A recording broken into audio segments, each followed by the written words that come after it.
keeping you up to date with the latest in science fiction on Apple Podcasts, Spotify, Google Podcasts, and YouTube.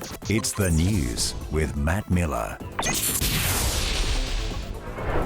Welcome to a special edition of The News. Matt Miller with you at Supanova for the first time in 12 months. This is very, very exciting. It is Sunday, the 18th of April, 2021.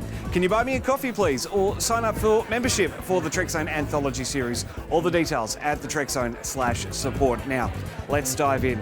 The Strange New Worlds production team is suffering through a COVID scare after a guest actor tested positive to the virus. Deadline broke the news earlier this week, but confirmed that the result was detected before the actor arrived at set, and contact tracing was already underway.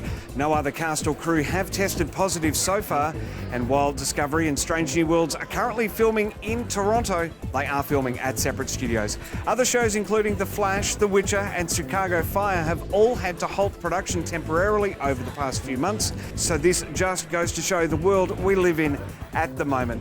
Prodigy is the gateway to toys and theme park attractions. Picard needs Q, and Strange New Worlds will look more like TOS. It's been a busy week of Trek news across the web, with plenty of details abound about the future of the Star Trek franchise. Firstly, Prodigy. The higher-ups at Viacom CBS consider the made-for-kids series starring Kate Mulgrew reprising her role of Catherine Janeway a pretty big deal. They're hoping it'll resonate with fans and their children, as well as drawing in a new audience that'll be around for a long time. The execs are also considering a return to theme park attractions to bolster the income stream from the already jam-packed intellectual property that they own.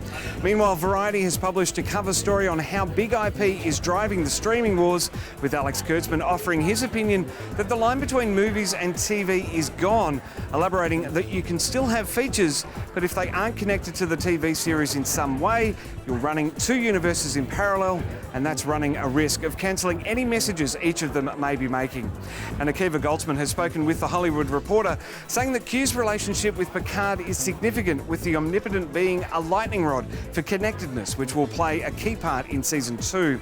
Q will take on an evolution, as the other returning characters have done, as issues that come up at the last stage of your life are explored. Trek Movie reported earlier this week that a new Star Trek movie is coming. While the official website is yet to confirm anything except that a summer 2022 date has been set, Trek Movie insists plans are in the pipeline and are getting underway. We don't have a director, a scriptwriter, or even cast though, so this could be another one of those rumours we've been hearing for years. But Paramount did tell Trek Movie that the untitled Star Trek film is a top-secret project that we're developing, with J.J. Abrams producing. Sydney-based startup Spiral Blue has teamed up with Polish satellite manufacturer Sat Revolution for their upcoming Virgin Orbit launch later this year. Two Sat Revolution satellites, Stork 4 and Stork 5, will host Spiral Blue's Space Edge Zero computers on board. Says will allow for the onboard processing of satellite data, a technology which would prove very useful to fields such as defence and agriculture. The satellites are set to be launched by Virgin Orbit's Launcher 1 rocket no later than June 2021. Says will improve the lead times, affordability and flexibility of Earth observation services due to its onboard image processing capabilities, which is normally done on the ground, requiring greater amounts of data transfer. What a week on Trekzone. We kicked it off with flashing back to that time when we met two Trek authors, Dayton Ward and David Mack. Dr. Brad dropped by with details of Mount Stromlo's laser for space debris locating, and we heard both sides of the Two-Eye Borisov observing coin. Supernova Week starts today and continues through to Friday. We're going to be taking you back to that time when we met Walter Koenig right here at Supernova on the Gold Coast. Kicking off a recap series of Talkin' Trek with Lee Sargent.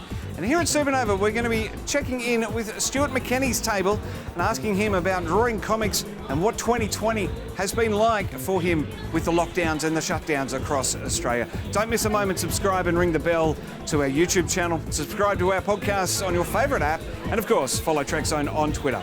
At the first Supanova for the year and for the last 2 years, I'm Matt Miller for Trekzone. Keep up to date with Twitter. Catch new podcasts daily on YouTube. Plus, we're beaming to your favourite podcast app 5 days a week. Just search for Trekzone and subscribe.